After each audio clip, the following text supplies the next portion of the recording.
Bonjour à tous, j'espère que vous allez bien. Investir dans l'immobilier est la décision la plus intelligente que j'ai prise. Et je vais vous montrer pourquoi. Mais d'abord, je vais vous raconter ce qui m'est arrivé récemment. Cette fois, c'est le dernier. Après, j'arrête. J'avais dit stop. Je n'achète plus d'immobilier pour me concentrer sur l'investissement en bourse pour son côté passif. Vu que maintenant j'avais en plus de ma résidence principale 5 biens immobiliers que je loue en location courte durée, du Airbnb si vous ne connaissez pas, ça fait déjà pas mal. Et puis voilà, je suis tombée sur une affaire que je ne pouvais simplement pas refuser. Et pour une fois, c'est le facteur chance qui a joué en ma faveur. Même si la chance, elle a quand même été provoquée indirectement. J'avais dit stop, mais là, la bonne affaire m'est tombée dessus. Oups, je l'ai encore fait. Indiquez-moi la référence en commentaire si vous l'avez. Pour la petite histoire, je rêvais d'avoir un pied-à-terre dans le sud de la France, mais vu les prix, en tout cas pour l'emplacement que je voulais, c'était resté dans un coin de ma tête, presque à l'état de rêve inaccessible financièrement. Et puis, j'ai eu ce coup de fil. Quand vous êtes locataire et que le propriétaire veut vendre son bien, on demande d'abord au locataire s'il veut l'acheter. C'est ce qui s'est passé avec une de mes proches qui m'a appelé aussitôt. Elle n'était pas intéressée, mais elle savait que je pouvais l'être. Et devinez quoi? J'ai fait une offre d'achat qui a été acceptée. Donc si tout se passe bien, ce sera une superbe affaire vu l'emplacement et la négociation de malade que j'ai faite. Tout ça m'a rappelé pourquoi à la base j'ai décidé d'investir en immobilier locatif. Et j'aimerais aujourd'hui vous partager les 7 principales raisons pour lesquelles j'ai décidé d'investir dans l'immobilier locatif. Je me suis dit que ça peut peut-être vous intéresser vous aussi. Sur le papier, le principe de l'immobilier locatif est très simple. On achète un bien immobilier pour le louer et percevoir un loyer mensuel. Mais dans la tête, il y a pas mal de blocages. Au départ, j'avais beaucoup d'idées reçues sur l'investissement immobilier. Pour moi, il fallait être riche pour investir en immobilier. Mais en ouvrant mon esprit, j'ai compris que ce n'était pas une condition obligatoire. C'est sûr qu'être riche, ça aide. Mais les gens ordinaires, comme moi, peuvent y prétendre à condition d'avoir de l'épargne, des comptes clean, une situation financière stable et de trouver une bonne affaire, en tout cas si on veut enchaîner par la suite et acheter d'autres biens immobiliers. Rentrons dans le vif du sujet, du pourquoi j'ai décidé d'investir en immobilier. Première raison pour laquelle j'ai décidé d'investir en immobilier, s'endetter pour s'enrichir.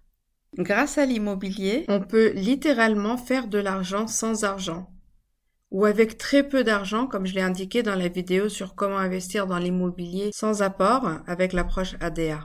Je vous mets le lien de la vidéo YouTube en description.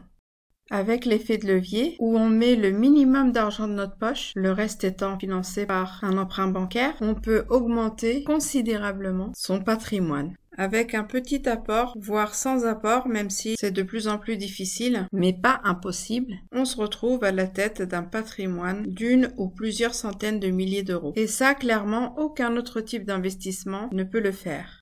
Alors oui, c'est du patrimoine brut. Tant que ce n'est pas remboursé, ça appartient à la banque. Déjà, ça appartiendra à la banque le jour où on ne peut plus payer du tout ses mensualités. C'est le risque, tout investissement comporte des risques et l'immobilier ne fait pas exception. Mais bon, quand même, il faut se blinder. Il faut avoir une réserve de cash de côté pour parer à tout problème. On peut aussi prendre des assurances, notamment pour se prémunir des impayés, se former. Bref, il faut faire les choses bien en amont. Concernant le financement à proprement dit, donc ici le crédit immobilier, en France on a quand même cette chance d'avoir des taux fixes. Et ça, sur le long terme, c'est très bénéfique parce qu'il y a de l'inflation. Les derniers mois, on a connu une inflation qui est quand même assez élevée, avec un pic à 7,3% en France. Et l'inflation, à titre de rappel, on a une hausse des prix et aussi une dépréciation de la monnaie. Sauf que moi, j'ai emprunté à taux fixe, et donc le poids de la mensualité est de plus en plus léger. Et plus la durée de l'emprunt est longue, moins nous aurons besoin d'efforts pour rembourser la mensualité. Parce que le loyer, lui, est indexé à l'inflation. Donc une mensualité qui ne bouge pas, une inflation qui augmente, un loyer qui augmente, tout ça participe à notre enrichissement. Deuxième raison pour laquelle j'ai décidé d'investir dans l'immobilier locatif, c'est la stabilité offerte par l'investissement locatif comparé à d'autres actifs qui peuvent être assez volatiles. L'immobilier aura toujours une valeur intrinsèque. Il ne peut pas arriver à zéro. Quand il y a une crise, vu qu'il est moins liquide, il met beaucoup plus de temps à baisser ou à augmenter. Et en général, il y a des signes avant-coureurs avant une crise, ce qui nous donne le temps de prendre des mesures pour vendre ou profiter d'une opportunité. L'immobilier fait preuve de résilience. Et même en cas de crash immobilier, on n'est pas obligé de vendre. Si on a une vision long-termiste, il n'y a pas de changement, alors la valeur nette va baisser, mais on continue quand même de percevoir des loyers. Et en plus, c'est un marché de gré à gré. On aura toujours des gens qui ont besoin de vendre et des gens qui ont besoin d'acheter. Le contexte macroéconomique peut bien sûr plus ou moins influencer le prix de vente, mais l'impact est moins brusque. Après là, je vous parle de ma perception. Ça veut dire la manière dont moi je le ressens. Je ne panique pas, je ne stresse pas quand il y a une baisse, parce que je considère les choses de manière rationnelle et non émotionnelle. On ne parle plus de résidence principale ici, mais de business. J'en profite pour vous dire que l'objet de cette vidéo est purement informatif et qu'il ne s'agit pas d'un conseil en investissement. Je vous recommande de bien vous renseigner avant de vous lancer, notamment en immobilier parce qu'on engage de grosses sommes. Et si vous appréciez le contenu, likez, commentez, partagez et abonnez-vous. Ça aide la chaîne avec l'algorithme YouTube. Merci. Troisième raison pour laquelle j'ai décidé d'investir dans l'immobilier locatif, l'immobilier comme accélérateur de l'enrichissement. Grâce à 3 facteurs. Le premier, on l'a déjà vu, c'est l'inflation. L'immobilier est par définition un rempart contre l'inflation. La mensualité demeure la même, mais le prix du bien s'apprécie du fait de l'inflation. D'au moins 2% par an, en tout cas c'est l'objectif de la BCE, la Banque Centrale Européenne. Deuxièmement, la négociation. Quand on achète un bien en dessous du prix du marché, on augmente notre valeur nette du montant prix moyen du marché moins le coût d'achat effectif. Et troisièmement, avec les améliorations qu'on va apporter notamment grâce aux travaux de rénovation, ça va participer à augmenter encore plus la valeur nette. Et on va pouvoir se situer dans la fourchette haute de prix. Bien sûr, tout ça demande du travail et de l'argent puisqu'on va déléguer les travaux notamment, aussi du temps, mais on n'a rien sans rien. C'est très valorisant de proposer quelque chose de qualitatif, où les gens vont bien se sentir. La 4e raison pour laquelle j'ai décidé d'investir en immobilier, c'est la fiscalité. Je pense que ça peut être surprenant. En fait, c'est pas vraiment une raison, mais plutôt la conséquence du choix du régime fiscal. Comme j'aime bien le répéter, il ne faut jamais investir uniquement pour des raisons fiscales. En tout cas, ça doit pas être la motivation première. C'est le cas de beaucoup de personnes qui ont choisi notamment d'investir en Pinel et malheureusement pour la grande majorité ils s'en mordent les doigts parce qu'ils ont perdu de l'argent. Ils ont acheté un bien beaucoup plus cher que l'ancien, mais quand ils veulent sortir du Pinel, c'est-à-dire revendre le bien, au bout de 6 ou 9 années, ils se retrouvent en concurrence avec des biens anciens. Du coup, ils sont obligés de baisser leur prix puisqu'après 6 ans ou 9 ans, le bien est devenu ancien. Et en réajustant leur prix, ils sont en perte. Donc ici, je vous parle d'une autre fiscalité, celle que j'ai adoptée personnellement, la location meublée non professionnelle, ou LMNP, qui permet de ne pas payer d'impôts pendant au moins 5 ans. La grande question aujourd'hui, c'est est-ce que le LMNP va disparaître? Alors moi, ça fait 10 ans que j'entends ça. Et même s'il va disparaître, je pense qu'il sera remplacé par autre chose. Car l'État a besoin que le parc immobilier soit entretenu et il ne peut pas le faire tout seul. Il a besoin de propriétaires qui mettent en location leurs biens. Et en plus, ça contribue à l'économie puisqu'on fait travailler des artisans, donc ça, c'est encouragé. Après, la fiscalité dans l'immobilier évolue, donc il faut se tenir quand même à la page, notamment en allant sur le site du BOFIP. Donc renseignez-vous bien et faites attention à certains dispositifs fiscaux qui sont plutôt des carottes fiscales. Vous risquez d'y laisser des plumes. 5e raison pour laquelle j'ai décidé d'investir en immobilier locatif, générer des revenus récurrents.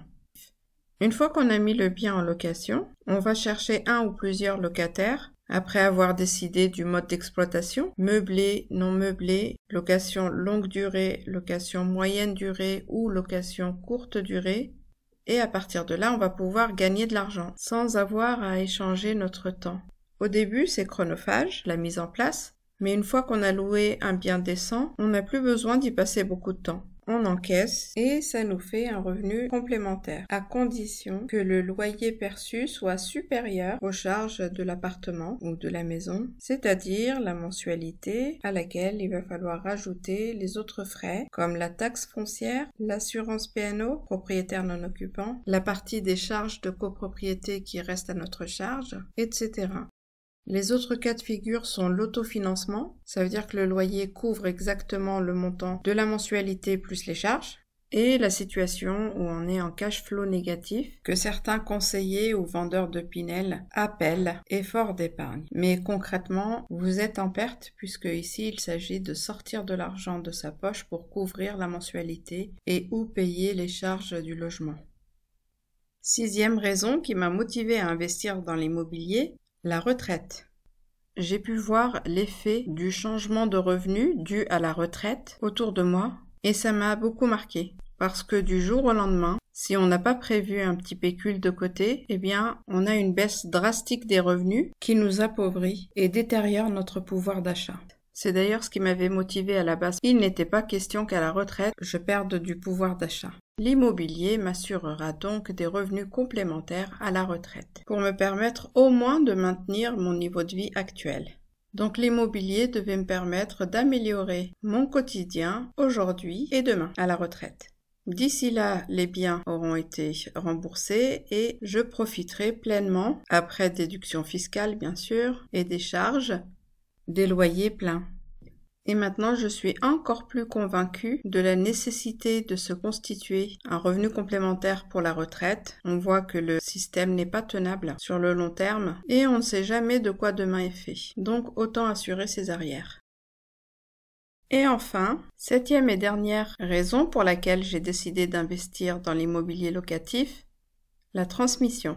Je pense que cette partie-là, j'ai pas besoin de la développer, vous avez compris de quoi il s'agit.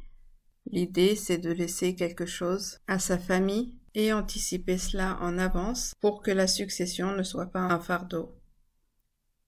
En résumé, investir dans l'immobilier était pour moi comme une évidence que je ne pouvais pas ignorer, avec des avantages comme le revenu passif, l'appréciation des biens et les avantages fiscaux. J'ai trouvé en l'immobilier un moyen efficace de sécuriser mon avenir financier.